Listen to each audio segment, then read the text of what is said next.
Ministers, ambassadors, distinguished visitors, it is a great pleasure to welcome you this morning to the 7th International Forum on African Perspectives, organized jointly by the OECD Development Center and the African Development Bank. We are grateful to the French Minister of the Economy, Finance and Employment, that's a new name, which has once again kindly allowed us to use their excellent facilities. The OECD, formed by 30 market-oriented democracies, is firmly committed to promoting Africa's development by sharing experiences, by sharing best practice in a wide range of policy areas. Most of the OECD now undertakes work of direct interest to and in collaboration with African partners.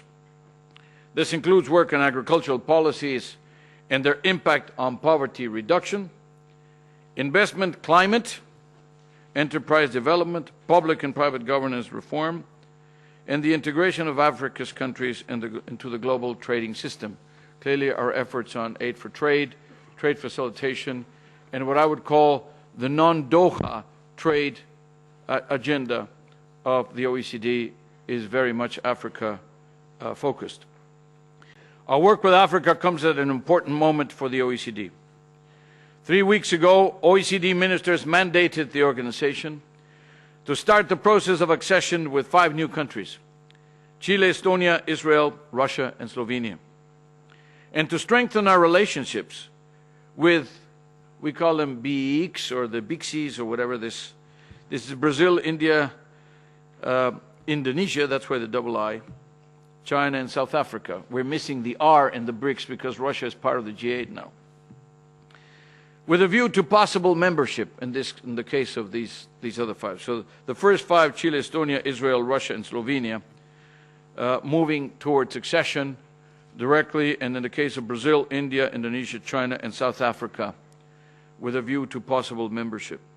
This will imply a much more diverse organization, more open to new ideas and cultures, more proactive and flexible in addressing new global challenges, and more understanding of the different paths that lead to growth and to development.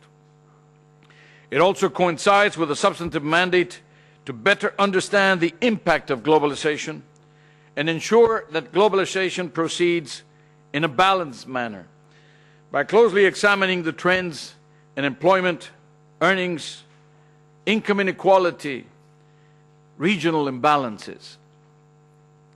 We are strongly committed to ensuring that the benefits of globalization are shared more equitably. Our work with Africa is part of this effort. The OECD Development Center and the African Development Bank teamed up to produce a joint annual report on African economies because of their conviction that a reliable and shared knowledge base is required for productive policy dialogue. Louis Kasekende is, in a few more minutes, going to present the specific results of the outlook. Modeled on the OECD's renowned economic outlook, which we do for the world, we just put it out on the 24th of May, a few days ago. The African economic outlook now covers 31 countries, accounting for almost 90% of the continent's population and for around the same percentage of the economic output. It's the only publication that provides reliable and comparable data and analysis on macroeconomic, political, and social trends, as well as structural issues for Africa.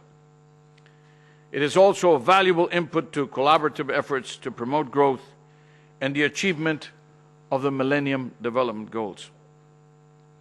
For the African institutions and programs, most notably the African Union and NEPAD, it serves to identify best practice and to encourage policy reform. There has been solid growth in most African countries in 2006. Very encouraging. This trend is expected to continue in the near future as a consequence of improved commodity prices, good macroeconomic management, and I'll with great pleasure say that again, good macroeconomic management and political stability. At the same time, there are many issues that need to be addressed for Africa to continue its effective integration into the global economy and to decrease its vulnerability, both external and to internal shocks.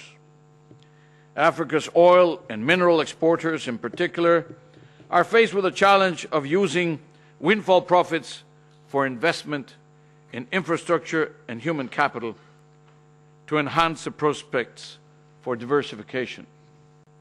I'm also pleased that the special theme of this year's Outlook is access to drinking water and sanitation, as we announced in this same podium 1 year ago. It coincides with the priority we have placed on the water issue at the OECD. When I joined the OECD as Secretary General, I said that I brought with me 3 personal interests where I would like to put emphasis on top of what the OECD does already. It does many things very well. I said that I wanted to focus on migration, on health, and on water.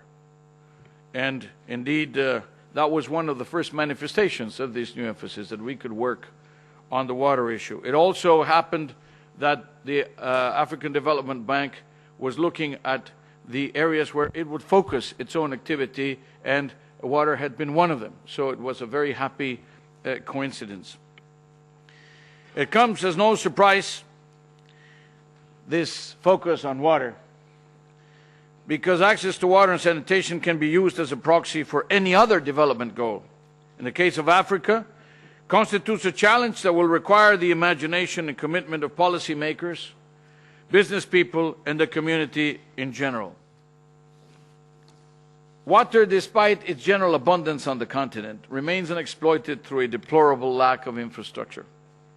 The situation in sanitation is even worse. Even if sub-Saharan Africa were to fully meet the Millennium Development Goals on this matter, this is the 7th goal, water, some 230 million people would still lack access to safe drinking water by 2015, and 320 million would not have improved sanitation by the same date. This is unacceptable. It is fortunately also avoidable. The problems are not so much a resource issue as a management issue. The new report highlights some of the ways forward.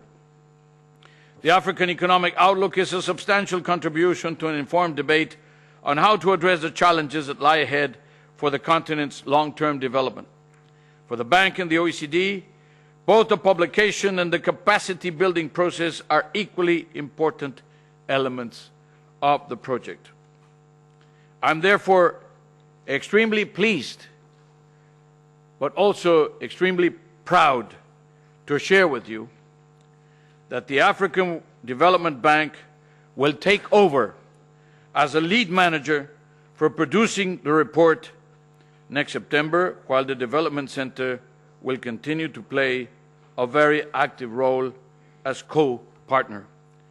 So I look forward to stimulating discussions at this forum and a new, improved African economic outlook for next year.